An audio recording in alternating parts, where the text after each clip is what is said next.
नमस्कार आप सभी का। जैसा कि आप लोग जानते हैं कि यूपी पीसीएस का इंटरव्यू चला है और मेरे साथ एक और दीदी हैं। इनसे जानना चाहूँगा इनका नाम क्या है, कौन सा अटेम्प्ट है, साथ में किन सर का बोर्ड था और इंटरव्यू के दौरान इनसे कौन से सवाल पूछे गए। सर मेरा नाम रोमिका है और मैं कानपुर देहात डिस्ट्रिक्ट से हूँ और मैंने अपना ग्रेजुएशन 2022 में किया है और ये मेरा पहला प्रयास है और मेरा बोर्ड डॉक्टर रामप्यार सर का है। आपका ये पहला प्रयास है, यानी कि पहला इंटरव्यू भी है आपका। Yes. कितनी खुशी हो रही है यहाँ पे पहली बार में आने पे? बहुत अच्छा लग रहा है। बहुत अच्छा लग रहा है। हाँ। अच्छा, कैसे आप, अगर कोई बिगनर है Yes. जो छात्र अभी यूजी कंप्लीट किया हो किसी भी विश्वविद्यालय से, Yes. अगर वो यूपी पीसीएस की तैयारी करना चाहता है, आपकी क्या रणनीति थी और आप उसको क्या सलाह देना चाहती हैं?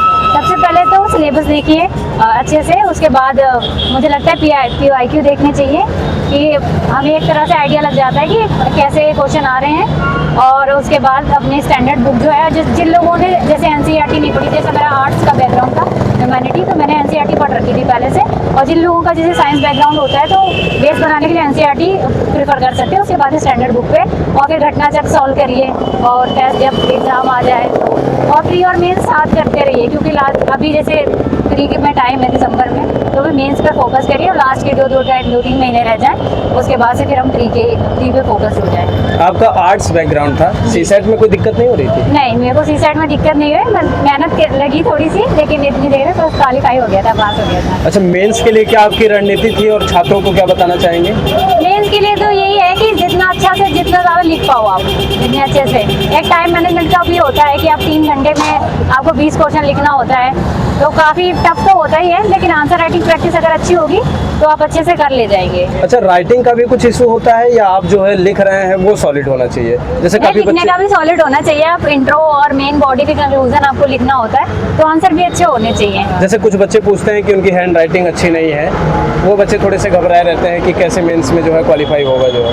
मेन जैसे आंसर राइटिंग है तो कुछ जैसे प्रैक्टिस करते रहो तो सुधर सकते हैं, और मतलब अगर नहीं सुधर रही है तो फिर इतना ज़्यादा टेंशन लेने की बात नहीं है, क्योंकि जो चीज़ चेंज नहीं कर सकते तो फिर इस पर इतना ज़्यादा ध्यान नहीं देना चाहिए। अच्छा, जो एसए का पेपर होता है जी, पीसीएस में, क्या मतलब पिछले साल का ही आता है कि और प्रीवियस जाना पड़ता है या कुछ रिसेंट की घटनाओं पे ध्यान देना होता है? रिसेंट पे भी होता है, उसमें बेसिक अगर हम सिलेबस देखें तो टॉपिक डिसाइड होते हैं कि आप इससे इतने टॉपिक से आएगा, और आपके विचार होते हैं कि आप किस टॉपिक पे क्या कैसा सोच पाते हो, कितना अच्छे से रिप्रेजेंट कर पाते हो। तो ऐसे के लिए कुछ स्पेसिफिक नहीं है। आप, मुझे लगता है कि आप हर हफ्ते एक ऐसे लिखेंगे तो हो सकता है कि आप अच्छा करें, आपका फ्लो बन जाता है। अच्छा, लक्ष्मीकांत की किताबें इतनी मोटी होती है और आपका पहला प्रयास है, पहली बार जब आपने लक्ष्मीकांत उठाया होगा, इतनी मोटी किताबें होती है, कैसे उसका आपने नोट्स वगैरह बनाया और कैसे आपने उसकी तैयारी की थी? मैंने तो पहले तो मुझे लगता है कि 1-2 बार पहले अच्छे से पढ़ लो, उसके बाद नोट्स बनाने चाहिए, ताकि हमें एक बेसिक आइडिया हो जाता है कि आप कैसे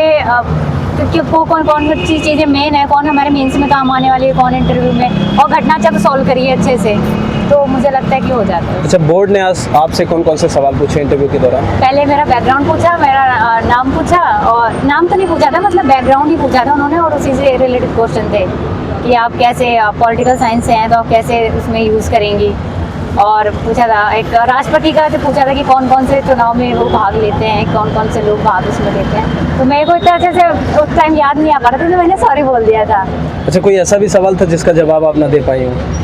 वैसे बैकग्राउंड से क्वेश्चन पूछे थे, तो मैंने 2022 में किया था, तो मैंने इतने अच्छे से मुझे याद नहीं आ रहा था, तो मैंने सॉरी बोल दिया था सर को, तो इतना। अच्छा, 2022 में ही आपका ग्रेजुएशन कंप्लीट हुआ, उसके बाद से आप तैयारी कर रही हैं। तो जो बच्चे, जैसे कुछ बच्चे होते हैं कि यूजी करने के बाद पहले पीजी कर लेते हैं, उसके बाद तैयारी करते हैं, इसमें थोड़ा सा कैसे आपने असमंजस बनाया कि आप यूजी पे ही होल्ड करके फिर आपने तैयारी शुरू कर दी? मैं तो था कि अब मैंने कॉलेज में डिसाइड कर लिया था कि मेरे को पीसीएस ही करना है, तो फिर मैंने यूजी उसके बाद किया नहीं, और मैंने इसी तैयारी करने लगी थी मैं सीधा। अच्छा, इसमें इतने बड़े पद पे आने के लिए ये प्रेरणा कहाँ से मिली? घर परिवार से मिला या कहीं पे कोई सिचुएशन ऐसा था कि यहाँ तक पहुँचना चाहिए? मैं जब कॉलेज में थी तो जब मैं दिल्ली यूनिवर्सिटी में पढ़ रही थी, तो उस टाइम में मेरा फर्स्ट या सेकंड सेमेस्टर था, क्योंकि उसके बाद कोविड आ गया था। तो मैम थी इल्मा अफरोज मैम, वो 2018 बैच की IPS सिलेक्टेड है मैम, तो उनका एक सेमिनार हुआ था, तो उनका जब सेमिनार सुना तो उनसे कहीं ना कहीं मोटिवेशन मिला।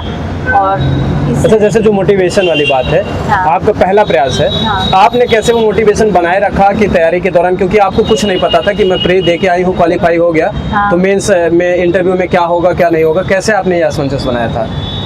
सच बताऊँ तो जब मेंस दे के आते हैं फर्स्ट टाइम में तो पता नहीं होता है कि होगा कि नहीं होगा, ऑनेस्ट चीज़ तो बताऊँ फिर, लेकिन ये है कि एक अपने में मतलब मोटिवेशन बनाए रखिए अपना, और लाइफ है, अप्स डाउन आते रहते हैं। तो एक कहते हैं कि जब अगर आप अंदर से अपने आप को पुश करेंगे, उसके बाद ही आप बाहर से मोटिवेशन आपको थोड़ी देर के लिए मिल सकता है, थोड़ी देर के लिए मोटिवेशन। जब तक आप अंदर से नहीं करेंगे तब तक कोई चीज़ नहीं होगी। तो अगर आप आपके अंदर से है तो कहीं ना कहीं वो मोटिवेशन तैयारी के दौरान बना ही रहता है। जब मार्क्स अच्छे नहीं आते या कुछ नहीं आते तो हम डिप्रेस्ड हो जाते हैं थोड़े समय के लिए, लेकिन फिर आप तैयारी में लग जाते हैं कि नहीं हमको यही करना है। चलिए, आशा है कि इस बार आपका सिलेक्शन एसडीएम के पद पे हो पहली बार में Thank you. बहुत खुश होगी। बहुत बहुत धन्यवाद आपका। Thank you.